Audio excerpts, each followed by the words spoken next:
नमस्कार। जय हिंद दोस्तों। स्वागत है फिर से एक नई वीडियो में। दोस्तों आज हम लोग बिहार एसएससी इंटर लेवल 2023 का प्रैक्टिस सेट नंबर 3 डिस्कस करने वाले हैं, जो कि हमारा ये रुक्मणी प्रकाशन का प्रैक्टिस सेट है, जिसमें टोटल 21 सेट दिया गया है। दोस्तों हम इस वीडियो में पूरे डिटेल्स के साथ डिस्कशन करने वाले हैं। हम हर एक ऑप्शन पे बात करने वाले हैं। दोस्तों तो चलते हैं हम अपने क्वेश्चन की ओर।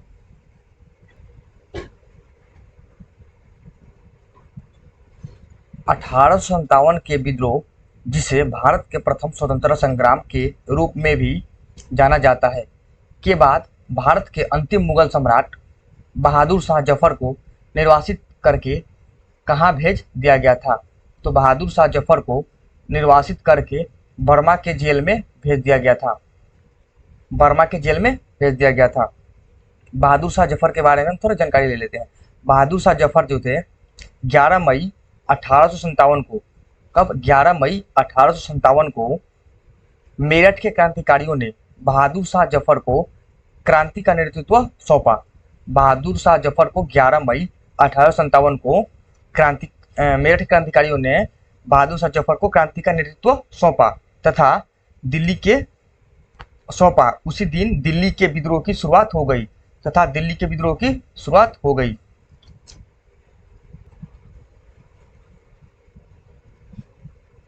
नेक्स्ट क्वेश्चन, दादा भाई नौरोजी निम्न में से किस वर्ष कांग्रेस के अध्यक्ष बनाए गए? तो दादा भाई नौरोजी जो थे वो किस वर्ष कांग्रेस के अध्यक्ष बनाए गए? तो दादा भाई नौरोजी 1886 में बनाए गए थे, 1993 ईस्वी में बनाए गए थे और 1893 ईस्वी में बनाए गए थे और 1906 ईस्वी में भी बनाए गए थे। तो हमारा राइट आंसर हो जाएगा ऑप्शन नंबर डी, तीनों में बनाए गए थे। अब इसके ऑप्शन में बात कर लेते हैं। 1886 में कांग्रेस के अधिवेशन कहाँ हुआ था? तो 1886 में कांग्रेस का अधिवेशन जो हुआ था वो हमारा कहाँ हुआ था? कलकत्ता। कहाँ हुआ था? हमारा कलकत्ता में हुआ था। 1993 में कहाँ अधिवेशन हुआ था कांग्रेस का अधिवेशन? 1993 में हमारा लाहौर में हुआ था। कहाँ हुआ था? तो लाहौर में हुआ था। और 1906 में कहाँ हुआ था? तो 1906 में फिर कलकत्ता में हुआ था। कलकत्ता में होते। इन तीनों में दादा भाई नौरोजी को कांग्रेस का अध्यक्ष बनाया गया था। कलकत्ता 1906 में कलकत्ता अधिवेशन में स्वराज का प्रस्ताव पारित किया गया था। तो स्वराज का क्वेश्चन आ जाता है कि हमारा स्वराज का प्रस्ताव कब पारित किया गया था? तो 1906 में। और किस अधिवेशन में? तो कलकत्ता के कांग्रेस अधिवेशन में किया गया था। कांग्रेस के प्रथम मुस्लिम अध्यक्ष कौन थे? तो कांग्रेस के पहले मुस्लिम अध्यक्ष जो थे वो हमारा बदरुद्दीन तैयब जी थे। कौन थे? तो कांग्रेस अगर पूछे क्वेश्चन कि कांग्रेस का प्रथम मुस्लिम अध्यक्ष कौन थे, तो बदरुद्दीन तैयब जी थे कांग्रेस के पहले मुस्लिम अध्यक्ष। और ये पूछे कांग्रेस के अध्यक्ष अंग्रेज अध्यक्ष कौन थे? तो कांग्रेस के जो अंग्रेज अध्यक्ष थे वो हमारा कौन थे? George Yule. दोस्तों ये आप लोग याद रखिएगा क्योंकि हमारे एग्जाम में पूछे जाते हैं। नेक्स्ट क्वेश्चन, किस वर्ष सुभाष चंद्र बोस को 3 वर्ष के निर्वासन की सजा देकर वर्मा जेल भेज दिया गया था? तो किस वर्ष सुभाष चंद्र बोस को 3 वर्ष के निर्वासन की सजा देकर वर्मा के जेल भेज दिया गया था? तो वर्मा की जेल सुभाष चंद्र बोस को 1924 से 1925 ईस्वी में जेल भेज दिया गया था। सुभाष चंद्र बोस का जन्म जो है, सुभाष चंद्र बोस का जन्म 23 जनवरी 1897 ईस्वी को हुआ था। सुभाष चंद्र बोस का जन्म कब हुआ था? तो 23 जनवरी 1897 ईस्वी को कटक में हुआ था। तो सुभाष चंद्र बोस का जन्म हुआ था जो 23 जनवरी 1897 को कहा हुआ था? कटक में। सुभाष चंद्र बोस के बारे में थोड़ी और जानकारी लेते हैं। सुभाष चंद्र बोस जो थे 1920 में आईसीएस की परीक्षा उत्तीर्ण किए थे। सुभाष चंद्र बोस जो थे वो 1920 ईस्वी में आईसीएस का परीक्षा उत्तीर्ण किए थे। और देखते हैं इसमें सुभाष चंद्र बोस जो थे 1938 ईस्वी में सुभाष चंद्र बोस 1938 ईस्वी में हरिपुरा कांग्रेस अधिवेशन में सुभाष चंद्र बोस को कांग्रेस का अध्यक्ष चुना गया था। 1838 ईस्वी में हरिपुरा कांग्रेस अधिवेशन में सुभाष चंद्र बोस को कांग्रेस का अध्यक्ष चुना गया था। और 1939 ईस्वी में त्रिपुरी कांग्रेस अधिवेशन में सुभाष चंद्र बोस जो थे वो गांधी जी के समर्पित उम्मीदवार, जो गांधी जी के समर्पित उम्मीदवार कौन थे?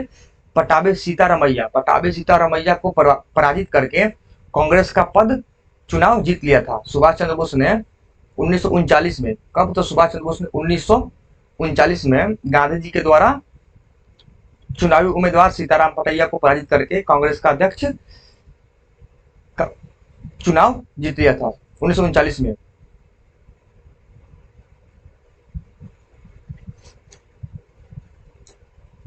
नेक्स्ट क्वेश्चन, महात्मा गांधी ने निम्न में से किसे अपना राजनीतिक गुरु कहा है? तो महात्मा गांधी ने निम्न में से किसे अपना राजनीतिक गुरु कहा है? तो महात्मा गांधी के राजनीतिक गुरु जो थे वो गोपाल कृष्ण गोखले थे। महात्मा गांधी का राजनीतिक गुरु गोपाल कृष्ण गोखले थे। गोपाल कृष्ण गोखले जो थे वो एक उदारवादी नेता थे। गोपाल कृष्ण गोखले जो थे वो एक नरम दल के उदारवादी नेता थे। और गोपाल कृष्ण गोखले के राजनीतिक गुरु कौन थे? तो गोपाल कृष्ण गोखले के राजनीतिक गुरु महादेव गोविंद रानडे थे। महादेव गोविंद के बारे में बताया। महादेव गोविंद रानडे को हम महाराष्ट्र का सुकरात कहते हैं। महादेव गोविंद रानडे को हम महाराष्ट्र का सुकरात भी कहते हैं। महादेव गोविंद रानडे पुनः सार्वजनिक सभा का स्थापना 1870 में किया था। कब किया था? 1870 में। महादेव गोविंद रानडे जो थे वो पुनः सार्वजनिक सभा की स्थापना 1870 में किया था।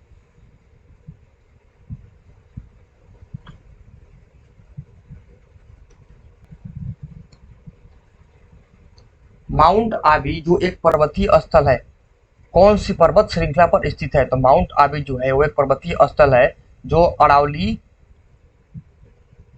पर्वत श्रृंखला पर स्थित है।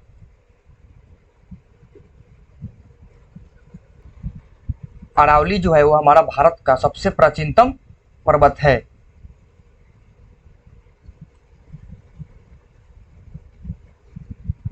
नेक्स्ट देखते हैं, जिब्राल्टर जल डमरू मध्य किन को जोड़ता है? जो जिब्राल्टर जल डमरू मध्य किन को जोड़ता है? तो जिब्राल्टर जल डमरू अंटार्कटिक महासागर और भूमध्य सागर को जोड़ता है। किसको जोड़ता है? तो अंटार्कटिक महासागर और भूमध्य सागर को जोड़ता है।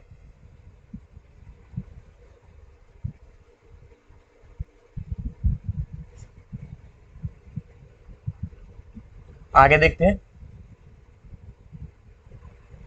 भारत के सबसे बड़ा सौर शक्ति संयंत्र कहाँ स्थित है?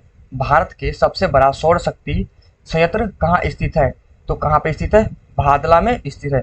भारत का जो सबसे बड़ा सौर शक्ति है वो भादला में स्थित है। जो ये कहाँ पे है? जो राजस्थान में है। भादला जो है राजस्थान में है। और इसकी क्षमता कितनी है? इसकी जो क्षमता है वो 2245 MW है। MW।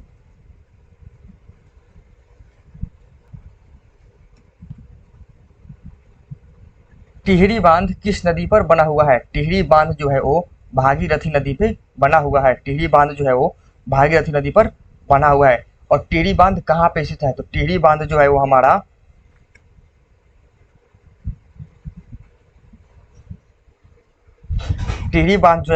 उत्तराखंड में स्थित है।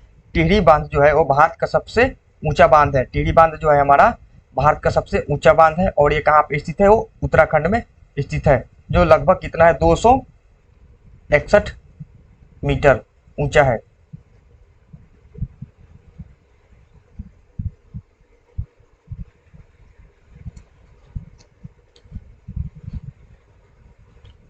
निम्नलिखित में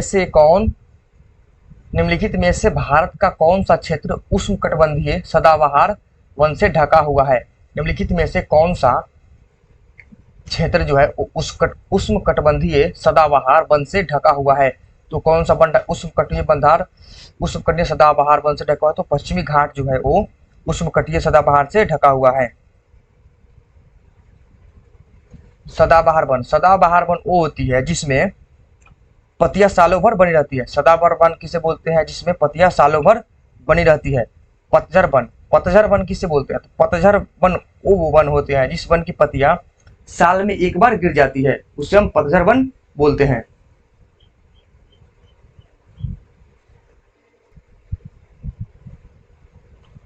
भारतीय भूवैज्ञानिक सर्वेक्षण का नया महानिदेशक किसे नियुक्त किया गया है? तो भारतीय भूवैज्ञानिक सर्वेक्षण का नया महानिदेशक किसे नियुक्त किया गया है? तो किसे नियुक्त किया गया है? जनार्दन प्रसाद को नियुक्त किया गया है। जनार्दन प्रसाद जो थे वो पटना विश्वविद्यालय के भू विज्ञान में स्नातकोत्तर किए हैं।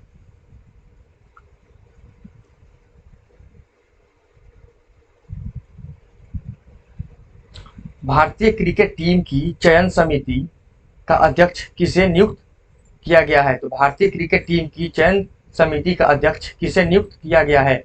तो भारतीय किसे नियुक्त किया गया है? अजीत अगरकर को नियुक्त किया गया है।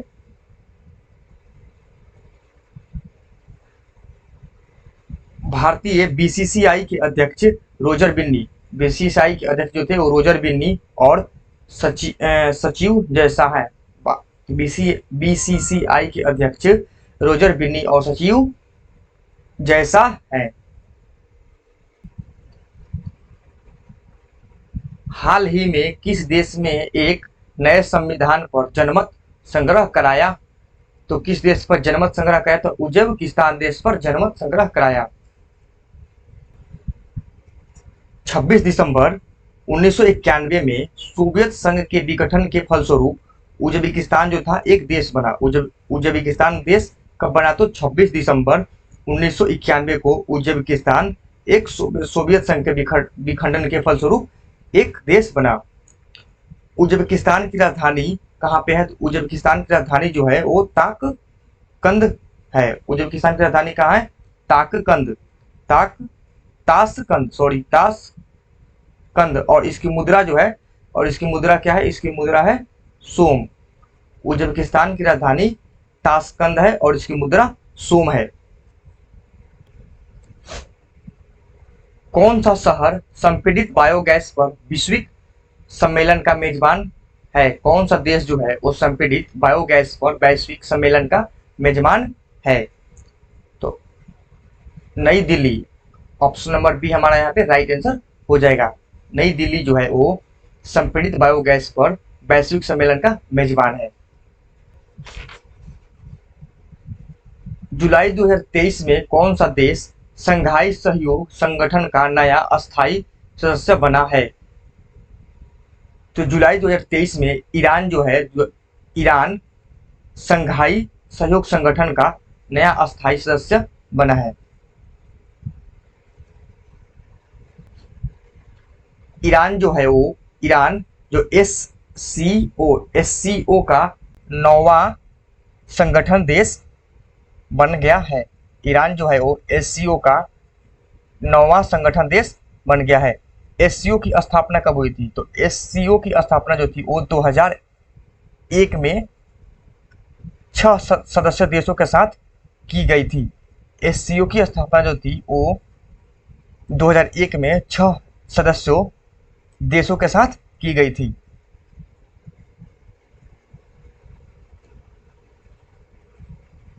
गणतंत्र दिवस परेड 2023 में किस राज्य की झांकी को सर्वश्रेष्ठ घोषित किया गया है? तो गणतंत्र दिवस परेड 2023 में उत्तराखंड राज्य की झांकी को सर्वश्रेष्ठ घोषित किया गया है।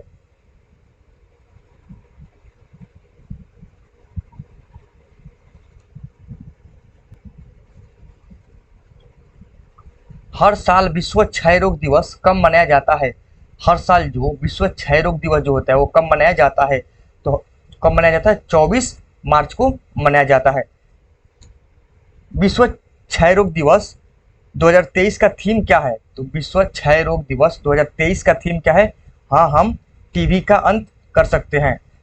6 दिवस का थीम है 2023 वाला, हाँ हम टीवी का अंत कर सकते हैं।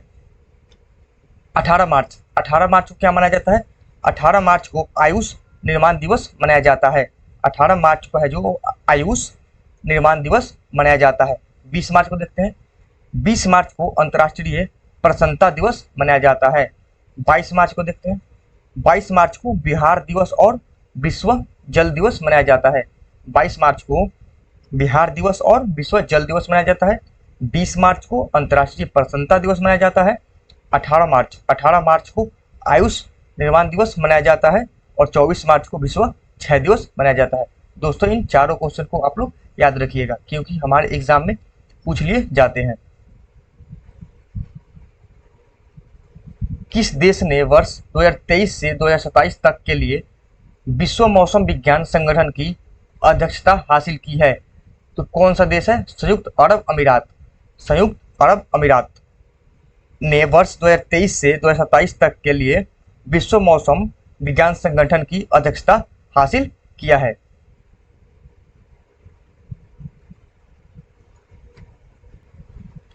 नेक्स्ट क्वेश्चन है हमारा, जैनियों द्वारा अपने पवित्र ग्रंथों के लिए सामूहिक रूप से किस शब्द का प्रयोग किया जाता है?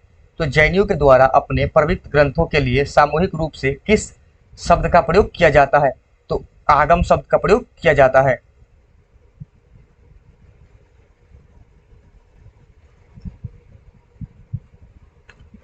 प्रथम अफीम युद्ध कब हुआ था? प्रथम अफीम युद्ध जो था वो कब हुआ था? तो अफीम युद्ध 1839 से 1842 ईस्वी के बीच में हुआ था। यह युद्ध जो था ब्रिटेन और चीन के बीच हुआ था। अफीम युद्ध जो था वो ब्रिटेन और चीन के बीच हुआ था। इस युद्ध के पीछे मूल कारण था कि ब्रिटेन और चीन ने अपने व्यापार पर किसी भी प्रतिबंध का विरोध कर रहा था, इसीलिए अफीम युद्ध हुआ था।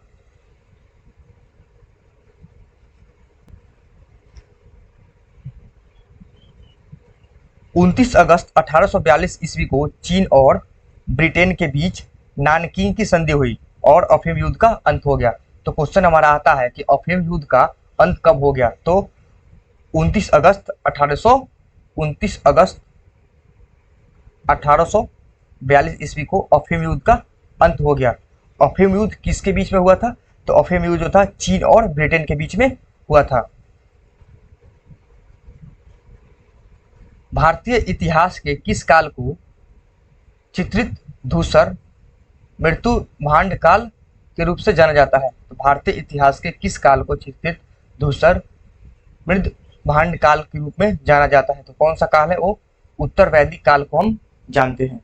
उत्तर वैदिक काल को धूसर मातृदंड काल के नाम से जाना जाता है। मराठा साम्राज्य के संस्थापक शिवाजी की मृत्यु किस वर्ष हुई? तो शिवाजी की मृत्यु हुआ था वो 1680 ईस्वी को हुआ था। और शिवाजी का जन्म कब हुआ था? तो शिवाजी का जन्म जो हुआ था वो 1627 ईस्वी में हुआ था। अकबर के 9 रत्नों में से किसके निर्देशन में महाभारत का अनुवाद फारसी में किया गया था? तो अकबर के 9 रत्नों में से किसके निर्देशन में महाभारत का अनुवाद फारसी में किया गया था? तो फैजी के निर्देशन में महाभारत का अनुवाद जो था वो फारसी में किया गया था।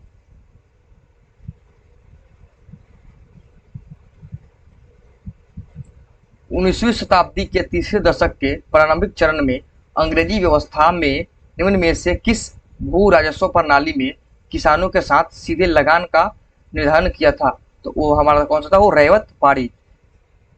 19वीं शताब्दी में तीसरे दशक के प्रारंभिक चरण में अंग्रेजों ने रैयतवाड़ी व्यवस्था के द्वारा भू राजस्व प्रणाली में किसानों के साथ सीधे लगान का निर्धारण किया गया था।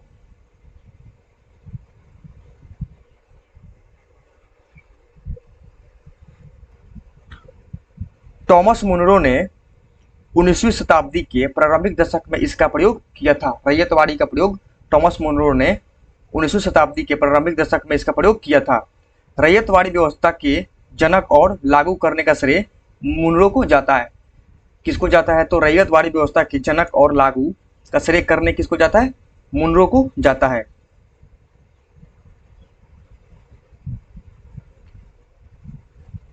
प्रार्थना समाज की स्थापना किसने की थी? तो प्रार्थना समाज की स्थापना आत्माराम पांडुरंग ने की थी। और किस वर्ष किया था? तो प्रार्थना समाज की स्थापना जो था 1867 ईस्वी में बंबई में केशव चंद्र सेन की प्रेरणा में की गई थी। तो प्रार्थना समाज की जो स्थापना थी वो 1867 ईस्वी में बंबई के केशव चंद्र सेन की प्रेरणा में की गई थी। दयानंद सरस्वती के बारे में कुछ देखते हैं। दयानंद सरस्वती 1877 में आर्य समाज का मुख्यालय लाहौर में बनाया। दयानंद सरस्वती ने 1875 में बॉम्बे में आर्य समाज की स्थापना किया था। तो दयानंद सरस्वती 1875 में बॉम्बे में आर्य समाज की स्थापना किया था और 1877 में आर्य समाज का मुख्यालय लाहौर में बनाया गया। दयानंद सरस्वती ने वेदों की ओर लौटो का नारा दिया था। तो दयानंद सरस्वती ने कौन सा नारा दिया था? तो दयानंद सरस्वती ने वेदों की ओर लौटो का नारा दिया था। दयानंद सरस्वती ने छुआछूत जाति का विरोध किया था, परंतु पूर्ण व्यवस्था का समर्थन भी किया था। थोड़ी स्वामी विवेकानंद के बारे में देखते हैं। स्वामी विवेकानंद वर्ष 1893 में, कब? 1893 में स्वामी विवेकानंद 1893 के शिकागो में आयोजित प्रथम विश्व सम्मेलन का भाषण दिया था।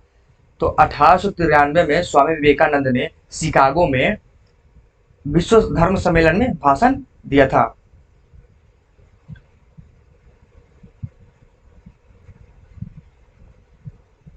निम्न में से कौन तथ्य सुनामी से संबंधित नहीं है? तो सुनामी से संबंधित नहीं है। किसी पर्वत की ऊंची चोटी पर होने वाला प्राकृतिक घटना जो है ये सुनामी से संबंधित नहीं है। 1931 में निम्नलिखित में से कौन इंडियन नेशनल कांग्रेस के अध्यक्ष थे? तो 1931 में निम्नलिखित में से कौन जो थे वो इंडियन नेशनल कांग्रेस के अध्यक्ष थे? तो सरदार वल्लभ भाई पटेल जो थे वो इंडियन नेशनल कांग्रेस के अध्यक्ष थे।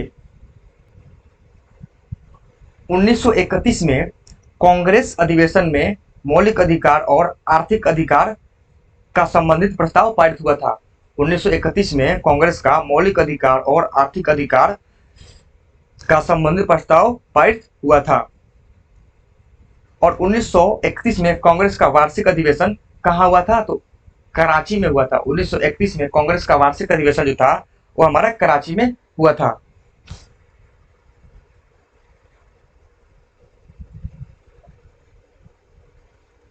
लक्षद्वीप समूह और अंडमान निकोबार द्वीप समूह के समुद्र तट सहित भारत की समुद्र तट की लगभग कुल लंबाई क्या है?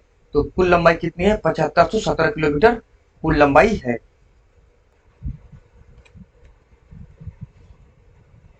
भारत की स्थलीय सीमा की कुल लंबाई 15,106 किलोमीटर है।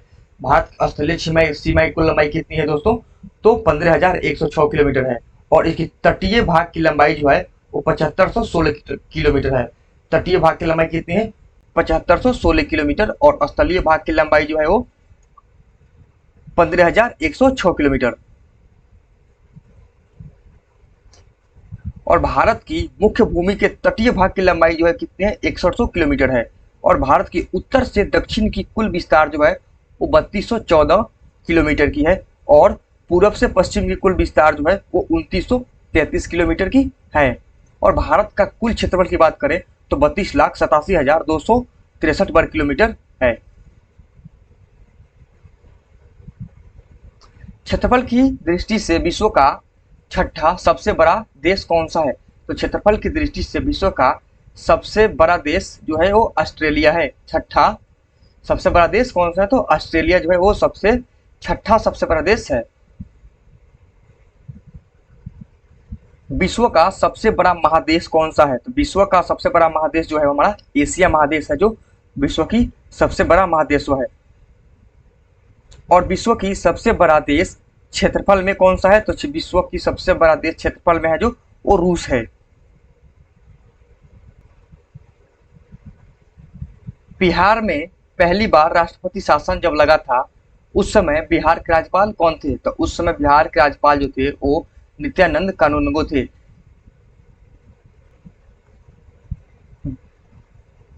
बिहार में पहली बार राष्ट्रपति शासन जो था वो जून 1968 को लगा था। कब लगा था? तो जून 1968 को लगा था। उस समय जो बिहार के मुख्यमंत्री कौन थे? तो उस समय बिहार के मुख्यमंत्री भोला पासवान शास्त्री थे। और राज्यपाल कौन थे? तो राज्यपाल जो थे वो नित्यानंद कानूनगो थे। और राष्ट्रपति शासन कब लगा था?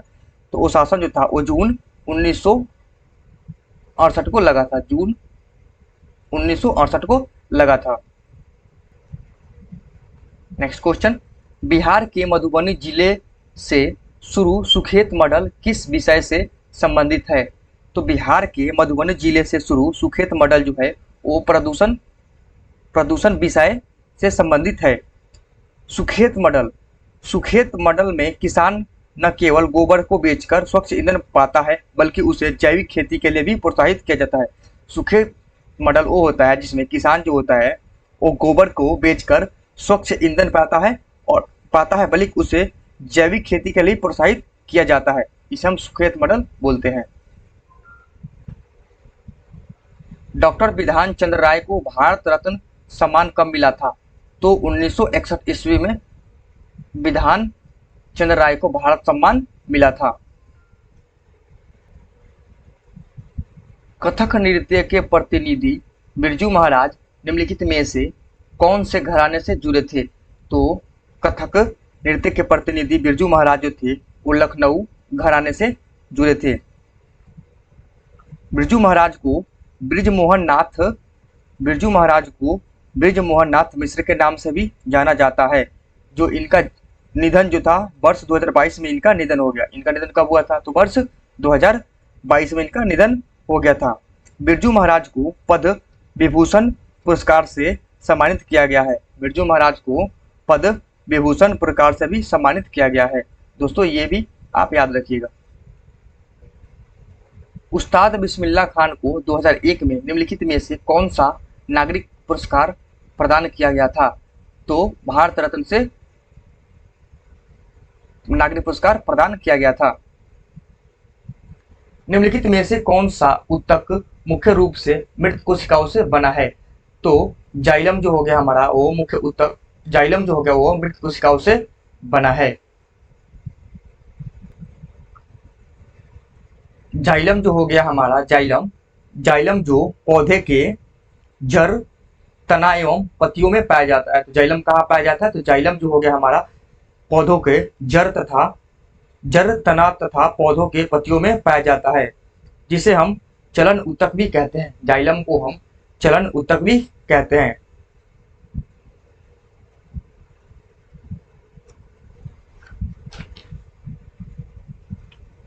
कौन तंत्र सरल पदार्थों को एक स्थान से दूसरे स्थान तक संचरण करती है? तो एक स्थान से दूसरे स्थान तक संचरण करती है। तो संवहनी संबंध जो हो गया, संवहनी संबंध तंत्र तरल पदार्थों को एक स्थान से दूसरे स्थान तक संचरण करती है।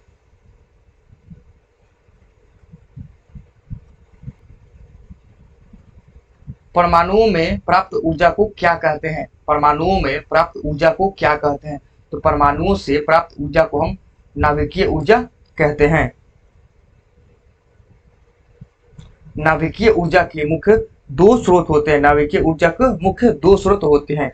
पहला नाभिकीय विखंडन और दूसरा नाभिकीय संलयन। पहला स्रोत हो गया हमारा नाभिकीय विखंडन और दूसरा हो गया नाभिकीय संलयन।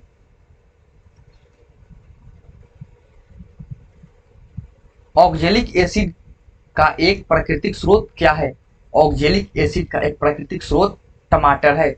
ऑक्जेलिक एसिड का एक प्राकृतिक स्रोत जो है वो टमाटर है। खट्टा दूध में क्या पाया जाता है? तो खट्टा दूध में जो हमारा होता है वो लैक्टिक अम्ल पाया जाता है। खट्टा दूध में हमारा लैक्टिक अम्ल पाया जाता है। अब चींटी के रंग देखते हैं। चींटी के डंक में मेथनोइक अम्ल पाया जाता है। चींटी के डंक में कौन सा अम्ल पाया जाता है? तो चींटी के डंक में मेथनोइक अम्ल पाया जाता है।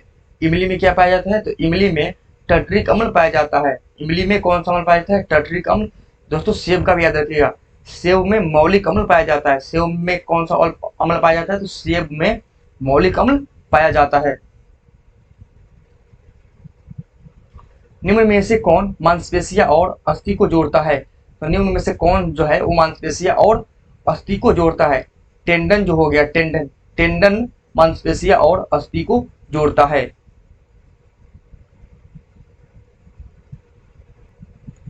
दोस्तों ये भी आप लोग याद रखिएगा, सबसे छोटी हड्डी एस्टिपी हड्डी होती है। सबसे छोटी हड्डी जो होती है वो एस्टेपस हड्डी होती है, जो कान की हड्डी होती है। और सबसे बड़ी हड्डी जो होती है वो जांघ की हड्डी होती है, जिसको हम फीमर बोलते हैं। हड्डी ट्राई कैल्शियम फास्फोरेट से बनी होती है। हड्डी किससे बनी होती है? तो हड्डी जो होती है वो ट्राई कैल्शियम फॉस्फेट की बनी होती है।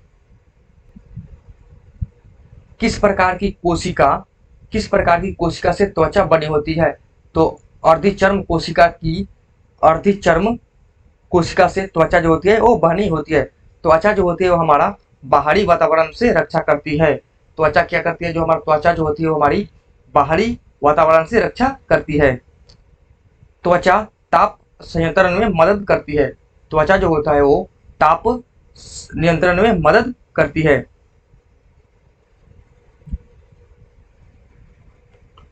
किस प्रकार की कोशिका से त्वचा बनी है? तो अर्धचर्म कोशिका से त्वचा बनी है। आधुनिक आवर्त सारणी के बाईं ओर स्थित एकमात्र गैस धातु कौन सी है? तो गैस धातु कौन सी? वो हाइड्रोजन जो हो गया वो आधुनिक आवर्त सारणी के बाईं ओर स्थित गैस धातु बनी है। प्रकाश वर्ष द्वारा किसे मापा जाता है? तो प्रकाश वर्ष के द्वारा हम दूरी को मापते हैं। हमारे शरीर की हड्डियों में कौन से ऊतक पाए जाते हैं? तो हमारे शरीर की हड्डियों में संयोजी ऊतक पाए जाते हैं। निम्न में से कौन सी क्रिया अत्यधिक ऊष्माक्षेपी होती है? तो निम्न में से कौन सी क्रिया जो होती है वो अत्यधिक ऊष्माक्षेपी होती है? तो सल्फ्यूरिक अम्ल का जल में घुलना जो होता है वो ऊष्माक्षेपीय अभिक्रिया होती है। दोस्तों ये था हमारा आज का प्रैक्टिस सेट। दोस्तों अगर ये वीडियो पसंद आई हो तो वीडियो को एक लाइक जरूर करें और चैनल को सब्सक्राइब जरूर कर लें। जय हिंद।